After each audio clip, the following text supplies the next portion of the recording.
அஸ்ஸலாமு அலைக்கும் and hello everyone, welcome to homemade vibes. எல்லோரும் எப்படி இருக்கீங்க? நல்லா இருக்கீங்களா? இன்றைக்கி ரொம்பவே ஒரு யூஸ்ஃபுல்லான வீடியோ தான் ஷேர் பண்ணியிருக்கேன். ஸோ வீடியோ ஃபுல்லுமே ஸ்கிப் பண்ணாமல் பாருங்கள், உங்களுக்கு ரொம்பவே யூஸ்ஃபுல்லாக இருக்கும். யூஸ்ஃபுல்லாக இருந்தாக்கா மறக்காமல் ஒரு லைக் பண்ணிக்கோங்க. நம்ம சேனல் ஹோம்மேட் வைப்ஸ் யாராவது ஃபஸ்ட் டைம் புதுசாக பார்க்குறவங்களா இருந்தாக்கா ஃபுல்லாக பார்த்துட்டு உங்களுக்கு பிடிச்சிருந்தாக்கா சப்ஸ்கிரைப் பண்ணி வச்சுக்கோங்க. ஃபர்ஸ்ட் இப்போது காலையிலக்கு பசங்களெல்லாம் ஸ்கூலுக்கு அனுப்பிட்டு கொஞ்சம் வீட்டு வேலைலாம் இருந்தது, அது எல்லாத்தையும் முடிச்சுட்டு பசங்களுக்கு ஈவினிங்காக ஸ்கூல்லேருந்து வீட்டுக்கு வந்ததுக்கப்புறமா ஏதாவது கொடுக்கறதுக்கு ஸ்நாக்ஸ் ரெடி பண்ணலான்ட்டு அதை ரெடி பண்ணிகிட்ருக்கேன். இந்த ஸ்நாக் ஸ்கூலுக்கு கொடுத்து விட முடியாது, ஏன்னா இது ஹனியெல்லாம் போட்டு கொஞ்சம் சோக் பண்ணுறது. நம்ம வீடியோஸ் ரெகுலராக பார்க்குறவங்களுக்கு தெரிஞ்சிருக்கோம். நான் இது கொஞ்சம் ஃப்ரீ டைமில் இந்த மாதிரி செஞ்சு வச்சுப்பேன். இந்த வாட்டிக்கு கொஞ்சம் சீட்ஸ் எல்லாம் கொஞ்சம் வேறு கொஞ்சம் புது டைப்ஸில் எடுத்திருக்கேன். வழக்கமாக இந்த முந்திரி பாதாம் அதெல்லாம் வச்சு மட்டும்தான் செய்வேன். இன்றைக்கி கொஞ்சம் அந்த பம்கின் சீட், அப்புறமா வாட்டர்மெலன் சீடு நிறைய எடுத்திருக்கேன். எல்லா சீட்ஸுமே நான் டிஸ்கிரிப்ஷனில் உங்களுக்கு எல்லாத்தோட அளவுகளுமே நான் கொடுக்குறேன். உங்களுக்கு தேவைப்பட்டாக்கா நீங்கள் செக் பண்ணி பார்த்துக்கோங்க. கொஞ்சமாக பேரிச்சம்பழம், பாதாம், பிஸ்தா, காஞ்ச திராட்சை, அப்புறமா அந்த சாரப்பருப்பு இருக்குல்ல அது எல்லாமே எடுத்து வச்சுருக்கேன். இந்த சீட்ஸ்லலாம் ரொம்பவே சத்துக்கள் இருக்குது. நம்ம அப்படியே கொடுத்தா பசங்க எப்படி இருந்தாலுமே வேண்டான்னு சொல்லிட்டு மேக்ஸிமம் நிறைய பசங்களுக்கு பிடிக்காது. என் பசங்களுக்குமே அப்படியே கொடுத்தா சாப்பிட மாட்டாங்க. அதனால் நான் இந்த மாதிரி செஞ்சு கொடுப்பேன். கொஞ்சம் இந்த குட்டி குட்டி சீட்ஸ் எல்லாம் நம்ம அப்படியே சேர்த்துக்கிட்டு இந்த பெருசாக இருக்கிற இந்த முந்திரி பாதாம்லாம் நம்ம ஒன்றும் பாதியமாக நல்லா இந்த மாதிரி நறுக்கிட்டு ஒரு பாக்ஸில் போட்டு சேர்த்துக்கலாம். கண்ணாடி ஜார் இல்லைனா இந்த மாதிரி ஸ்டீல் டிஃபன் பாக்ஸ் அந்த மாதிரி எடுத்துக்கோங்க. சீக்கிரமாக ஸ்பாயில் ஆகாமல் இருக்கும். பிளாஸ்டிக்கில் வச்சாக்கா ஒரு மாதிரியாக நல்லா இருக்காத மாதிரி ஆகிடும். ஸோ இந்த மாதிரி டிஃபன் பாக்ஸ் இந்த மாதிரி எடுத்து வச்சுக்கோங்க. எல்லாத்தையும் நல்லா கட் பண்ணி சேர்த்துட்டு லாஸ்ட்டாக கொஞ்சமாக பேரிச்சம்பழமே சேர்த்துட்டு இந்த பாக்ஸை மூடிட்டு நல்லா ஒரு வாட்டி குலுக்கி எடுத்துக்கலாம். அந்த நட்ஸ் எல்லாமே ஃபுல்லாக கலந்துரும். நல்லா கலந்ததுக்கப்புறமா நம்ம இதில் தேவையான அளவுக்கு கொஞ்சமாக நம்ம தேன் சேர்த்துக்கணும். அவ்வளோதான். ரொம்பவே சிம்பிள் தான், ஆனால் ரொம்பவே டேஸ்டியாகவும் இருக்கும். ரொம்ப ஹெல்த்தியாக நம்மளே நம்ம பசங்களுக்கு செஞ்சு கொடுத்தா மாதிரி இருக்கும். கண்டிப்பாக இந்த மாதிரி ஃப்ரீ டைமில் ட்ரை பண்ணி பாருங்கள். கடையில் நம்ம இந்த மாதிரி நட்ஸ் எல்லாம் தேனில் ஊற வச்சதை வாங்கினோன்னா ரொம்ப ரேட் ரொம்ப ஜாஸ்தியாக இருக்கும். நம்மளே வீட்டில் செய்யும் போது நம்ம கொஞ்சம் கம்மி செலவுலேயே நம்ம ரெடி பண்ணிடலாம். தேன் கொஞ்சமாக நம்ம ஊற்றி பார்த்துட்டு மிக்ஸ் பண்ணி பார்க்கல நம்மளுக்கே தெரியும். கொஞ்சம் ஈரப்பதம் கம்மியாக இருக்கிற மாதிரி இருந்தால் கூட கொஞ்சம் தேனை ஊற்றிக்கணும். அவ்வளோதான். நம்மளுமே வேலையெல்லாம் பார்த்துட்டு கொஞ்சம் டயர்டாக இருக்கிற டைமில் நம்ம கொஞ்சமாக ஒரு ஸ்பூன் அந்த மாதிரி எடுத்து சாப்பிட்டுக்கலாம். கொஞ்சம் தெம்பாகவும் இருக்கும் நம்மளுக்கு. உங்கள் பசங்க ஏதாவது நட்ஸ் ஏதாவது சாப்பிட்லன்னா அந்த நட்ஸ் எல்லாத்தையுமே இந்த மாதிரி கலந்து வச்சுருங்க. அவங்களுக்கு தெரியாமல் சாப்பிட்ருவாங்க நல்லா இருக்குன்ட்டு. இது நல்லா ஒரு வாட்டி மிக்ஸ் பண்ணிவிட்டு ஒரு நாள் வரைக்கும் நல்லா இது ஊற வச்சிடணும். நான் இது காலையிலேக்கு பசங்களெல்லாம் ஸ்கூலுக்கு அனுப்பிட்டு அதுக்கப்புறமா தான் இதை ரெடி பண்ணி வைக்கிறேன். ஈவினிங்குள்ளே கொஞ்சமாவது நல்லா ஊறிடுமேன்ட்டு.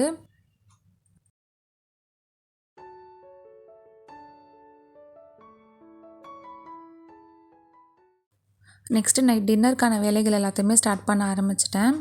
இன்றைக்கி பெருசாக எந்த வேலையும் அவ்வளோவா எனக்கு இல்லை. நான் காலையிலேக்கே கொஞ்சம் வேலைலாம் சீக்கிரமாக முடித்ததால் கொஞ்சம் டைம் இருந்தது. அதனால் கொஞ்சம் நேரத்தோடய டின்னர் ரெடி பண்ணிடுவோன்ட்டு கத்திரிக்காய் வச்சுட்டு சுட்டுட்டு ஒரு மசியல் மாதிரி ரெடி பண்ணுவோம். ரொம்ப நல்லாயிருக்கும் அது.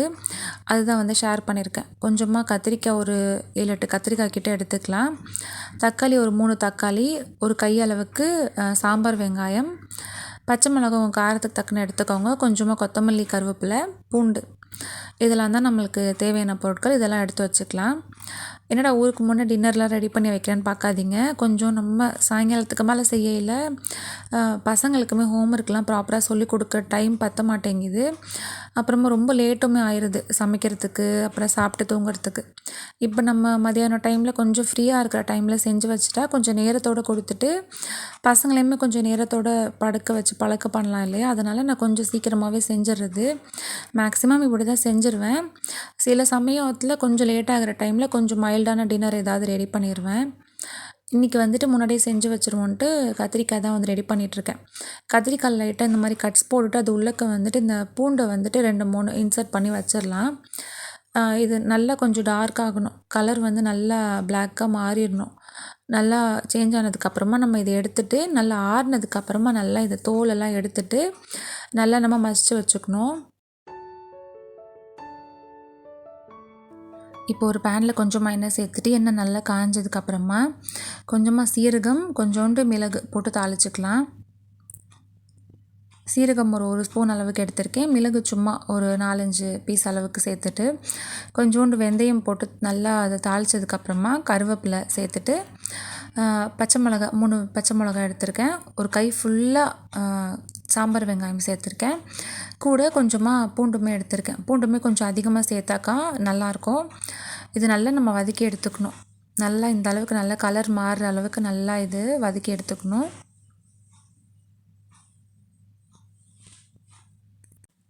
நல்லா வதங்கினதுக்கப்புறமா நம்ம எடுத்து வச்சுருந்த 3 தக்காளியை நல்லா ஃபைனாக சாப் பண்ணிவிட்டு இது கூடவே கொஞ்சமாக உப்பு சேர்த்து நல்லா இதை மிக்ஸ் பண்ணி எடுத்துக்கலாம்.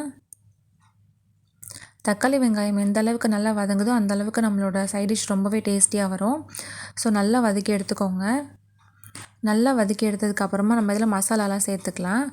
ஒரு பாதி ஸ்பூன் அளவுக்கு மஞ்சள் தூள், ஒரு பெரிய ஸ்பூனில் 2 ஸ்பூன் அளவுக்கு குழம்பு மிளகாய் தூள் சேர்த்துக்கிறேன். அவ்வளோதான். மற்ற மசாலாஸ் எதுவுமே நம்ம சேர்க்கக்கூடாது. இது மட்டும் சேர்த்து செஞ்சு பாருங்கள், டேஸ்ட் ரொம்ப நல்லாயிருக்கும். சேர்த்துட்டு இது நல்லா வெங்காயம் தக்காளி கூட நல்லா கலந்துட்டு நம்ம மசிச்சு வச்சுருக்கிற கத்திரிக்காயுமே சேர்த்துடலாம். சேர்த்துட்டு நல்லா மிக்ஸ் பண்ணி எடுத்ததுக்கப்புறமா கொஞ்சம் ட்ரையாக இருக்க மாதிரி இருக்கும். நம்மளுக்கு வேணும்னா நம்ம அப்படியே கூட இறக்கிக்கலாம். நான் கொஞ்சம் ரொட்டிக்கு தொட்டுக்கிற மாதிரி செய்ய போகிறதால கொஞ்சமாக தண்ணி ஊற்றி கொஞ்சம் தொட்டு சாப்பிட்ற மாதிரி செஞ்சுக்கிறேன். இது கூட கொஞ்சோண்டு புளி, ரொம்ப கம்மியான அளவில் புளியை கொஞ்சம் நல்லா திக்காக கரைச்சி சேர்த்துக்கலாம். இதில் கொஞ்சோண்டு கொத்தமல்லி சேர்த்துட்டு லாஸ்ட்டாக கொஞ்சமாக வெல்லம் ஒரு பொட்டு அளவுக்கு கொஞ்சமாக சேர்த்துட்டு நல்லா மிக்ஸ் பண்ணிவிட்டு நல்லா கொதி வந்ததுக்கப்புறமா இறக்கிடணும். ரொம்பவே டேஸ்ட்டாக இருக்கும். கண்டிப்பாக ட்ரை பண்ணி பாருங்கள்.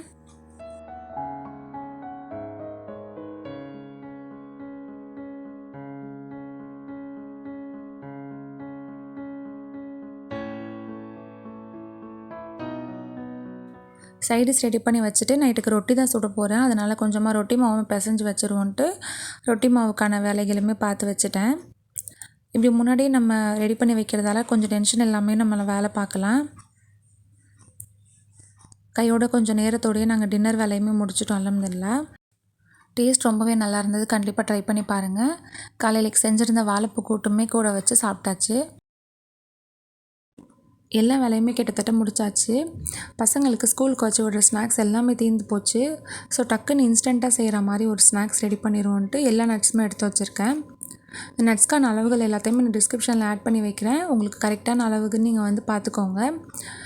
இப்போ ஒரு பெரிய பேன் இல்லைன்னா கடாய் ஏதாவது ஆன் பண்ணிவிட்டு அதில் உங்கள் காரத்துக்கு தக்கன கொஞ்சமாக காஞ்ச மிளகா சேர்த்துக்கோங்க. கூடவே 1 ஸ்பூன் அளவுக்கு மிளகு சீரகம் சேர்த்துட்டு இது லைட்டாக நம்ம ரோஸ்ட் பண்ணி எடுத்துக்கலாம்.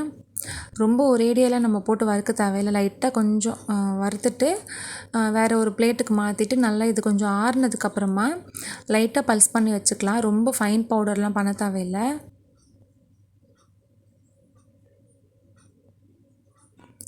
நான் ஒரு 5-6 காஞ்ச மிளகாய் கிட்ட எடுத்திருக்கேன். நீங்கள் காரம் உங்களுக்கு எவ்வளோ வேணுமோ அதுக்கு ஏற்ற மாதிரி எடுத்துக்கோங்க. இப்போ அதே கடாயிலேயே தேவையான நட்ஸ் எல்லாத்தையுமே நம்ம சேர்த்துக்கலாம். நான் எல்லாமே ஒரே பவுல்லே தான் அளந்து எடுத்துக்கிறேன். இந்த சின்ன பவுலில் 1 பவுல் அளவுக்கு பாதாம் எடுத்துக்கிறேன். அதே பவுல்லே 1 பவுல் அளவுக்கு முந்திரி பருப்பு எடுத்துக்கலாம். இந்த மாதிரி பருப்பு வகைகள்லாம் சாப்பிடாத பசங்களுக்கு கண்டிப்பாக இந்த மாதிரி ட்ரை பண்ணி பாருங்கள், சாப்பிடுவாங்க நல்லா இருக்குன்ட்டு. இது கூடவே ஒரு 2 கப் அளவுக்கு மக்கனை எடுத்துக்கிறேன். மக்கனாலையுமே நிறைய சத்துக்கள்லாம் இருக்குது. ஸோ கண்டிப்பாக பசங்களுக்கு அப்பப்போ ஸ்நாக்ஸில் அந்த மாதிரிலாம் நீங்கள் சேர்த்துக்கோங்க. இது கூடவே ஒரு 1/4 கப் அளவுக்கு வெள்ளரி விதையும் பம்கின் சீடும் கலந்து சேர்த்துக்கிறேன். இது கூடவே ஒரு 1/4 கப் அளவுக்கு தர்பூசணி சீடு சேர்த்துக்கலாம்.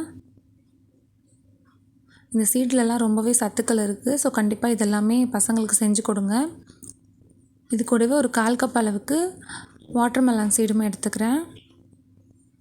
அவ்வளோதான். இந்த சீட்ஸ் எல்லாத்தையுமே நம்ம நல்லா ரோஸ்ட் பண்ணி எடுக்க வேண்டியது தான். இது கூட ஒரு 4 கப் அளவுக்கு வேர்க்கடலை சேர்த்துக்கிறேன். உங்களுக்கு விருப்பமானதை நீங்கள் கூட குறைய நீங்கள் சேர்த்துக்கலாம். இப்போ இது எல்லாத்தையுமே நம்ம லோ ஃப்ளேமில் வச்சுட்டு நல்லா நம்ம ரோஸ்ட் பண்ணி எடுக்கணும். இது எல்லாமே ரோஸ்ட் ஆகி வரத்துக்கு நம்மளுக்கு ஒரு 3 நிமிஷம் கிட்ட ஆகும். மக்கனா மட்டும் கொஞ்சம் ரோஸ்ட் ஆகிறதுக்கு கொஞ்சம் டைம் ஆகும். நான் சேர்த்துட்டேன் மொத்தமாகவே. நீங்கள் மக்கனாவை தனியாக ரோஸ்ட் பண்ணுறது ரொம்பவே நல்லது. ஏன்னா மற்ற நட்ஸ் எல்லாமே சீக்கிரமாக வந்து நல்லா ரோஸ்ட் ஆயிடுச்சு. மக்கனா ரோஸ்ட் ஆகிறதுக்கு கொஞ்சம் டைம் ஆச்சு. இருந்தாலுமே நட்ஸ் கொஞ்சம் நல்லா கிறிஸ்பியாக ஆகிட்டு நல்லா தான் இருந்தது. நீங்கள் வந்து தனித்தனியாக ரோஸ்ட் பண்ணுறது கொஞ்சம் பெட்டராக இருக்கும். ஸோ எல்லாத்தையும் ரோஸ்ட் பண்ணி எடுத்துக்கலாம்.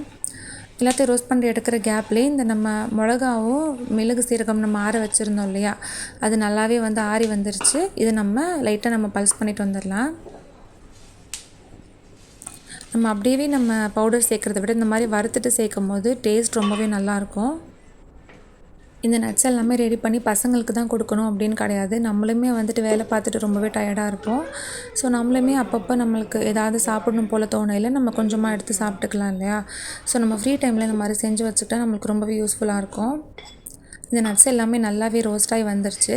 இப்போ லாஸ்ட்டாக இதில் குட்டி ஸ்பூனில் 4 ஸ்பூன் அளவுக்கு நெய் சேர்த்துக்கிறேன்.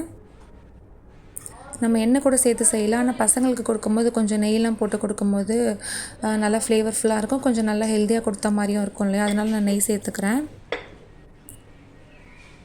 நெய் சேர்த்துட்டு நல்லா இதை மிக்ஸ் பண்ணி விட்டுக்கலாம். நெய் சேர்த்து ரோஸ்ட் பண்ணும்போது நல்ல ஃப்ளேவராக ரொம்ப நல்ல வாசமாக நல்லாயிருக்கும். நெய் சேர்த்து நல்லா இந்த மாதிரி மிக்ஸ் பண்ணதுக்கப்புறமா இதில் கொஞ்சமாக தேவையான அளவுக்கு உப்பு சேர்த்துக்கலாம். நான் இந்த குட்டி ஸ்பூனில் ஒரு 2 ஸ்பூன் கிட்ட உப்பு சேர்த்துக்கிறேன் இந்த அளவுக்கு.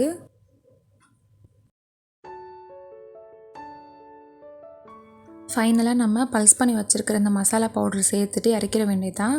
மசாலா பவுடருமே நான் ஃபுல்லுமே சேர்க்கலை. ஏன்னா பசங்களுக்கு கொடுக்குறதால கொஞ்சம் காரம் கூடவா போயிடக்கூடாதுன்ட்டு கொஞ்சம் ஃபஸ்ட்டு நான் பாதி சேர்த்து நல்லா மிக்ஸ் பண்ணிவிட்டு அதுக்கப்புறமா தேவைப்பட்டால் சேர்த்துக்கலான்ட்டு நான் வச்சுட்டேன். அவ்வளோதான், ரொம்பவே யம்மியான கிறிஸ்பியான மசாலா நட்ஸ் ரெடி ஆயிடுச்சு. பசங்களுக்கு ஸ்கூலுக்கு கொடுத்து விடுறதுக்கு, நம்ம ஃப்ரீ டைமில் டயர்டாக இருக்கையெல்லாம் சாப்பிட்றதுக்கு ரொம்பவே ஒரு ஹெல்ப்ஃபுல்லான ஸ்நாக் தான் இது. டக்குன்னு செஞ்சிடலாம். கண்டிப்பாக நீங்களுமே ஃப்ரீ டைமில் செஞ்சு வச்சுக்கோங்க. அவ்வளோதான், இதோட இந்த வீடியோவை நான் முடிச்சுக்கிறேன். இந்த வீடியோ உங்களுக்கு யூஸ்ஃபுல்லாக இருக்கும்ட்டு நினைக்கிறேன். யூஸ்ஃபுல்லாக இருந்தால் மறக்காமல் லைக் பண்ணிக்கோங்க. நம்ம சேனல் ஹோம்மேட் வைப்ஸ் யாராவது இன்னும் சப்ஸ்கிரைப் பண்ணாமல் பார்த்துட்ருக்கீங்கன்னா மறக்காமல் சப்ஸ்கிரைப் பண்ணி வச்சுக்கோங்க. உங்களோட ஃபீட்பேக்கை மறக்காமல் கொடுங்க. உங்களோட ஃப்ரெண்ட்ஸ் அண்ட் ஃபேமிலிக்குமே இந்த வீடியோவை நீங்கள் ஷேர் பண்ணுங்கள். தேங்க்ஸ் ஃபார் வாட்சிங்.